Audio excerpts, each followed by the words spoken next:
Hey, what's up, fellow cyclists? Let's get a quick review in here. We got a new Cannondale SuperSix Evo 4. This is the base model in the USA. This is a size 58 for a reference here for you. And this comes with the newest Shimano 105 mechanical. So it's a mechanical group set with hydraulic hydraulic brakes. And this is pretty much straight out of the box other than saddle change, my bottle cages, and I'm running a Dura-Ace chain with a Dura-Ace, so to speak, set 11 to 30, and it shifts amazing. It took ages for me to get the lines to build this bike. I haven't run mechanical shifting in many years, and I've set up at least 7 or 8 Di2 bikes. This took me twice as long. And I was able to put these cables in pretty nicely, I think. I left some slack. This might look like a lot of slack to you, but if we're getting a new cockpit, an integrated cockpit, and doing 10 mil longer on the stem, all this extra slop, when you add 10 mil to that, it really shortens these cables up in a hurry. So when I trimmed them, I didn't want to go too long and have a double nightmare, trying to set it up again. But what are we running for rubber? Well, I just spent the last 2 weeks riding Terra Speeds 45s on the Trek checkpoint, and I didn't want to hop right onto slicks because I wanted to be able to kind of compare it speed-wise and efficiency-wise to, get it more of like an apples to apples comparison, or at least stay in the same kind of family. But no, these are the 35 Terra Speeds I tested on my world's lightest SLR9 Madone, and they also fit on my Pinarello, and well, what do you know, they fit perfect on this Cannondale. Cannondale's actually got more room up front, so you could probably run a 40 on up front if you're not running in the mud, but the 35 in the back's probably as big as you want to go. So just some food for thought if you're looking to make an urban blaster or a bad pavement or country road kind of do-it-all bike. This can definitely do it. Is it going to be as nice as the checkpoint on rough terrain? Of course not, but this should be about a half pound lighter, maybe a full pound, because the frame is 915 grams is what Cannondale claims. That's for a 56, so I'm assuming it's going to be 75 grams heavier, so we'll just round up and say it's going to be an even 1,000 grams.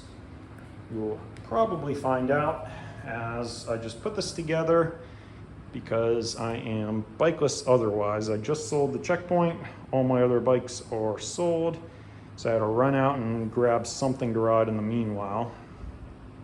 And I put this together just so I could have something to ride for a day, maybe 2 days, and pull it down to the frame, put on my leftover Di2 stuff, and I've also got one of those carbon FSA cranks that I really like. So we will see. This thing's gonna be super light. It's hard to compare riding it with some, I don't even know how to say it, comparing like both ends of the spectrum, from custom-made wheels to off-the-rack budget wheels. It's you definitely feel the weight. Once you're riding at like 40K at 300 watts, and then you start to put the power down from there, for like a catch a red light or something, it accelerates. But when you're pulling away from a stop, or you're going like I don't know, anytime you're accelerating in like a tenth, I'm not even sure. You just feel that the slower you go, the more you feel the weight. The faster you're going, the less you feel the weight, because you're not accelerating at the same kind of, rate of change, so to speak. So if you're cruising, and you're in a group ride, and you guys are all doing 35 to 40K, and then somebody, puts the hammer down, you get up to 45 or 50K, the acceleration difference there is not as, it's noticeable, but it's not like you're running through hot tar or both your tires are flat is the way it feels when you're pulling away from a stop sign or a red light. But frame's very stiff. I would compare it to, like I said, my Madone, or, you know, I honestly can't even make any comparisons because the wheels are that dramatic of a difference. So let's not get into comparisons here. For what it is out of the box, for the money, for 3,000 bucks, I would say this is amazing. What you're paying for here is the frame.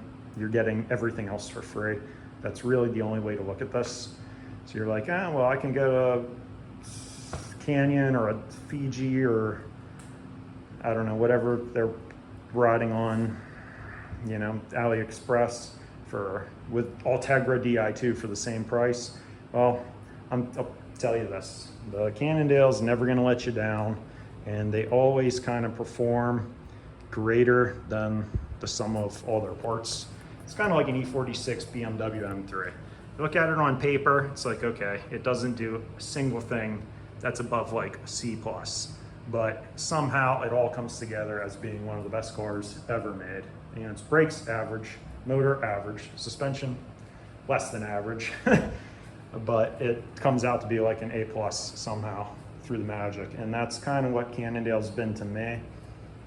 Before the channel, I was riding pretty much exclusively Cannondale for basically a decade, with a couple Specialized thrown in. This was from 2010 era to like COVID. So a lot of time on the old Cannondales, first time on this current new gen, and I really like it. It's a 58. The only complaint I have, and I've been saying it for a lot of brands, is as soon as you step up from a 56 to a 58, the stack height goes crazy. As you can see here, my bar to saddle drop is basically non-existent, and honestly, this feels like I'm riding. My XC bikes have a higher, my XC race bikes, the old Scalpers I was running had a steeper saddle to bar drop. And the Checkpoint I just sold also. So this thing, I gotta say, it's 30 mils too high. The bars are too high. You gotta go with like a negative 20-degree stem or something. This is -6, so I mean going to like a -16 or 17 would help. That's realistically only gonna drop you 8 mil, 10 mil. So trying to get another set of the Avian Canaries on it. Obviously there's a major problem with China. There has been for the past, since Trump got in. I haven't been able to order anything from overseas. Go ahead and try it. As soon as you add it to your car, it'll say, sorry, we do not ship to the United States. So stuck with these wheels. Of course, I just sold those forged carbon wheels that I loved.